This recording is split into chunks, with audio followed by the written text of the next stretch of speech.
은퇴 731째 56세에 2026년 2월 생활비 보고서. 은퇴하면 여유롭게 살 줄 알았어요.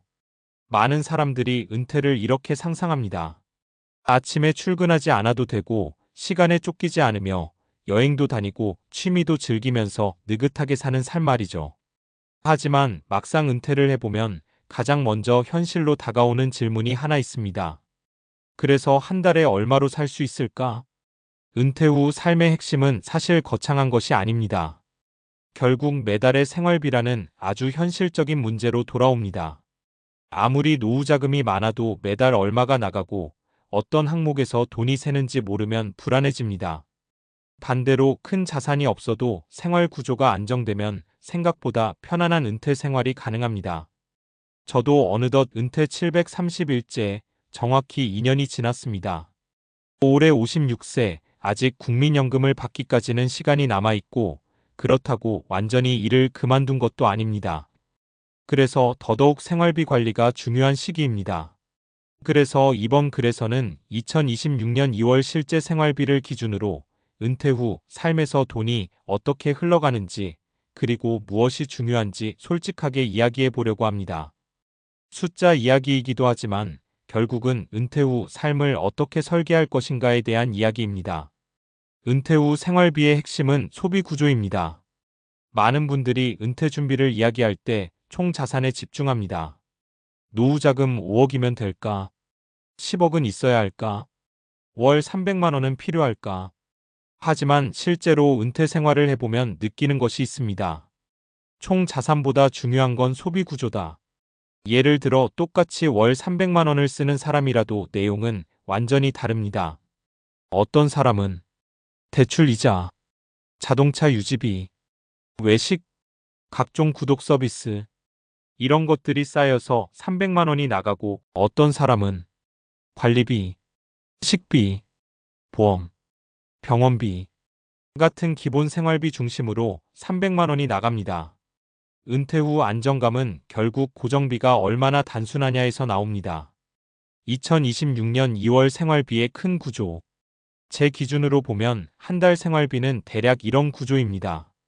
주거 관련 비용, 식비, 교통비, 보험 및 의료비, 통신비 및 구독 서비스, 취미 및 여가비, 예상 못한 지출. 특별히 사치를 하는 것도 아니지만 그렇다고 지나치게 아끼는 생활도 아닙니다. 지속 가능한 수준을 유지하려고 합니다. 은퇴 후에는 돈을 아끼는 것보다 더 중요한 것이 지속 가능성입니다. 너무 아끼면 삶이 답답해지고 너무 쓰면 미래가 불안해집니다. 그래서 저는 이 정도면 20년은 유지할 수 있겠다 싶은 수준을 기준으로 생활비를 잡고 있습니다. 사례 1 은퇴 후에도 돈이 줄지 않는 사람. 제가 아는 한 형님은 55세에 퇴직했습니다. 퇴직금과 자산을 합치면 꽤 여유 있는 편이었습니다.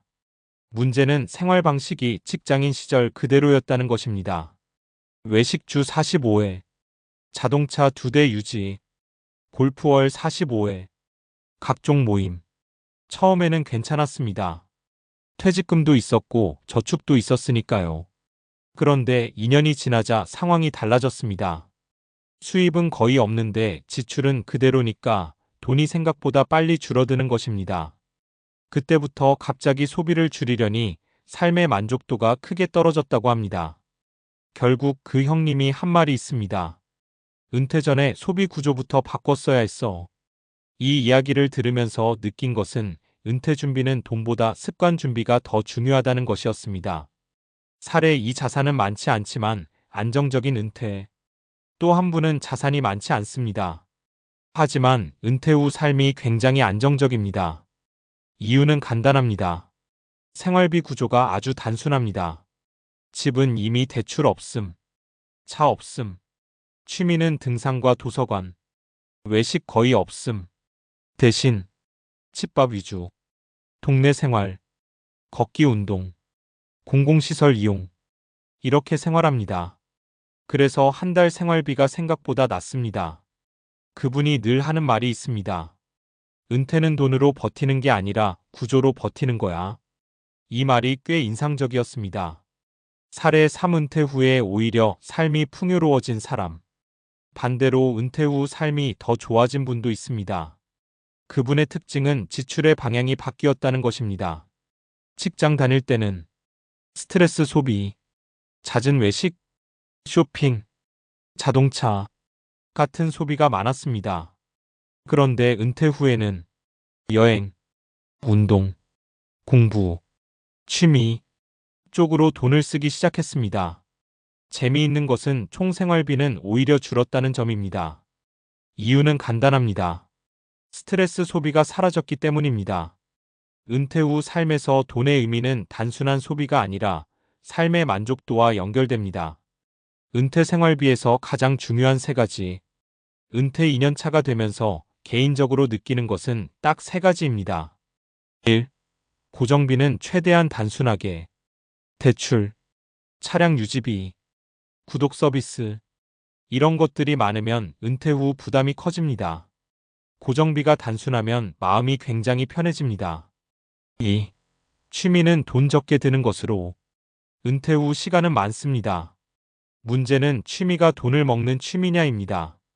예를 들면 골프, 고급 취미 활동, 장비 중심 취미 이런 것들은 지출이 계속 늘어납니다.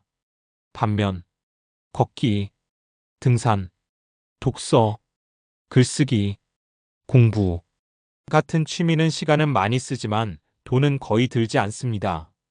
은퇴 생활에서는 이런 취미가 굉장히 중요합니다. 3. 생활비보다 중요한 건 현금 흐름. 노후 자금이 아무리 많아도 현금 흐름이 없으면 불안합니다. 그래서 많은 분들이 소액 투자, 임대 수입, 파트타임 일, 온라인 활동 같은 것을 찾습니다. 은퇴 후에는 큰 돈보다 매달 들어오는 작은 돈이 심리적으로 훨씬 안정감을 줍니다. 은퇴 후 2년 가장 크게 느끼는 것. 은퇴 후 730일이 지나면서 가장 크게 느끼는 것이 있습니다. 은퇴는 끝이 아니라 생활 방식의 재설계라는 것. 직장 다닐 때는 시간은 부족하고 돈은 들어오고 스트레스는 많았습니다. 지금은 시간은 많고 돈은 관리해야 하고 삶은 훨씬 단순해졌습니다. 그리고 아이러니하게도 삶의 만족도는 오히려 더 올라갔습니다. 왜냐하면 이제는 내가 원하는 방식으로 하루를 쓸 수 있기 때문입니다. 마무리. 많은 사람들이 은퇴를 걱정합니다. 돈이 부족할까봐, 심심할까봐, 삶이 불안해질까봐. 하지만 실제 은퇴 생활을 해보니 느끼는 것은 하나입니다. 은퇴는 돈만 준비한다고 되는 것이 아니라 삶의 구조를 준비해야 한다는 것. 소비 구조, 생활 습관, 취미, 인간관계, 작은 수입, 이런 것들이 함께 준비될 때 은퇴는 불안이 아니라 새로운 삶의 시작이 됩니다. 그리고 오늘도 저는 가계부를 보며 생각합니다. 이번 달도 잘 살았네. 어쩌면 은퇴 후 삶의 목표는 거창한 것이 아닐지도 모릅니다. 이번 달도 괜찮았다. 그렇게 말할 수 있는 삶이면 충분하지 않을까요? 앞서 작성한 글이 은퇴 후 생활비와 소비 구조 중심이었다면 자연스럽게 이어질 내용으로 은퇴 후 건강관리와 정신적 안정을 다루면 좋습니다. 이유는 간단합니다. 아무리 생활비를 잘 관리하고 재무적으로 안정적이어도 건강이 뒷받침되지 않으면 은퇴 후 삶의 질은 떨어지기 때문입니다. 또한 최근 연구에 따르면 건강 습관과 사회적 관계가 노후 삶의 만족도에 큰 영향을 줍니다. 은퇴 후 건강관리 돈보다 중요한 투자. 은퇴 후 2년을 살면서 가장 크게 느낀 것은 건강이야말로 최고의 재산이라는 것입니다. 돈으로는 살 수 없는 것, 바로 체력과 정신적 안정입니다. 과학적으로도 이를 뒷받침하는 근거가 많습니다. 규칙적인 운동과 장수. 하버드 공중보건대 연구에 따르면 65세 이상 노인이 주 35회 3045분 유산소 운동을 하면 심혈관 질환, 당뇨, 고혈압 위험이 크게 줄어듭니다. 또한 근력 운동을 병행하면 근육량 유지, 낙상 방지, 골밀도 유지에 큰 도움이 됩니다. 균형 잡힌 식습관. 지중해식 식단 채소, 올리브유, 생선 위주는 노화 방지와 인지 기능 유지에 도움을 줍니다. 연구에 따르면 이런 식단을 꾸준히 유지한 노인은 치매 발생 위험이 약 3040% 낮았습니다. 정신 건강과 사회적 관계.